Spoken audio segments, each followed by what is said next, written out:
चिंता का विषय? गुरुवर, सिद्धार्थ को ध्यान में बैठे पूरे 2 दिन हो गए हैं। न जल ग्रहण किया है न भोजन। ऐसे में यदि उन्हें कुछ हो गया तो? कुछ नहीं होगा। सिद्धार्थ ने श्वासों को साथ लिया है।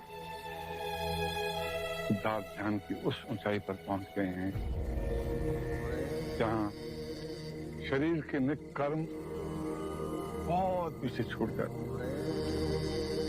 उन्हें जो आहार मिल रहा है वो आत्मिक सुख है। सिद्धार्थ जहां पहुंच गया है वहां तक पहुंचना सहज नहीं। तुम चिंता मत करो। जैसे माता गहरी नींद में अपने नवजात शिशु का ध्यान रखती है, वैसे ही मैं सिद्धार्थ का हर पल हर क्षण ध्यान रखूंगा।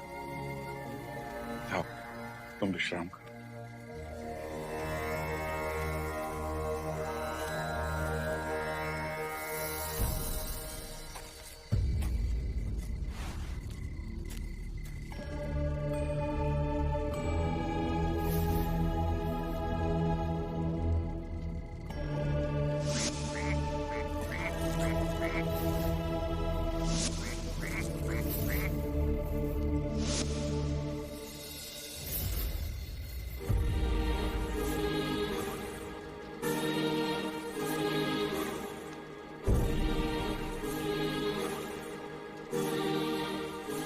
हमारा ध्यान 2 दिन बाद टूटा है।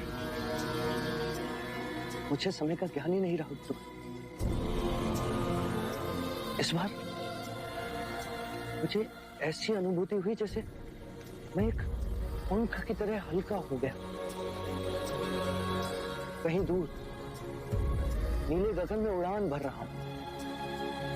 पहले पक्षियों की तरह, फिर बादलों की तरह और ऊंचा उठा, और फिर धीरे धीरे शरीर का आभास जाता गया।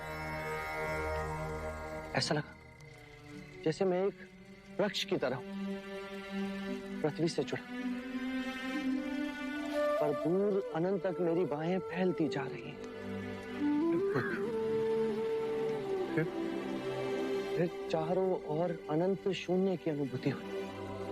एक इतनी सघन शांति उजागर हुई जैसे एक झरना हो शांति का, जिसमें मैं स्नान कर मेरा रोम रोम आनंदित हो। मुझे इसकी अनुभूति हुई। अब तुम में और मुझ में कोई अंतर नहीं रह गया सिद्धार्थ। नहीं गुरुदेव। जिस ध्यान को साधने में मुझे 70 वर्ष लग गए, तुमने वही 2 माह में कर लिया। मैं धन्य हो गया। नहीं गुरुवर, आपकी और मेरी बराबरी असंभव।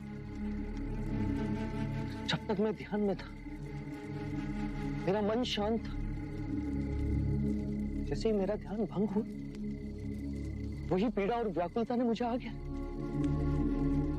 इसी सारस की चित्तार मेरे सामने वो सारे दुख, पीड़ाएं, व्याकुलता सब सामने ला खड़े कर दी।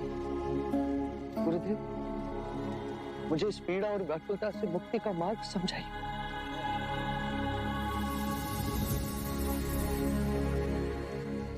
मेरे पास जो भी ज्ञान था वक्त मैंने तुम्हें उड़ेल दिया। मेरा पात्र खाली, तुम्हें देने के लिए मेरे पास कुछ नहीं। मेरी आयु हो चली है, मेरी प्रबल इच्छा है मेरे पश्चात इस आश्रम की भागदौड़ तुम संभालो। गुरुदेव, मैं? हाँ सिद्धार्थ, ज्ञान में अब तुम मेरे बराबर हो गए। उसी ज्ञान से आने वाले दियों को प्रज्वलित करो।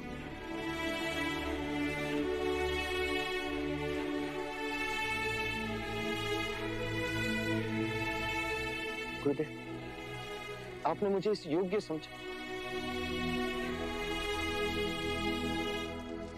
पर इस विषय में सोचने के लिए मुझे कुछ समय चाहिए। ठीक है, सोच लो, मुझे तुम्हारे उत्तर की प्रतीक्षा रहेगी। प्रणाम गुरुजी।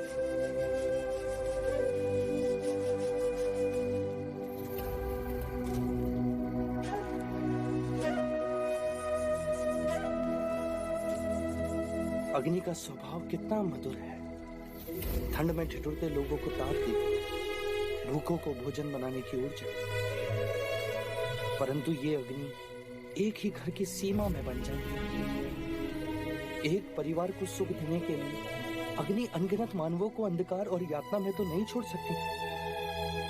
गुरु की आज्ञा के आगे मैं नतमस्तक हूं, पर मैं यहाँ ठहर नहीं सकता। साधना के मार्ग में मैं जहां तक पहुंचा हूं, उसके आगे बहुत बड़ी अनंत की यात्रा तय करनी है। मुझे जीवन और मरण के चक्र से मुक्ति का मार्ग खोजना है।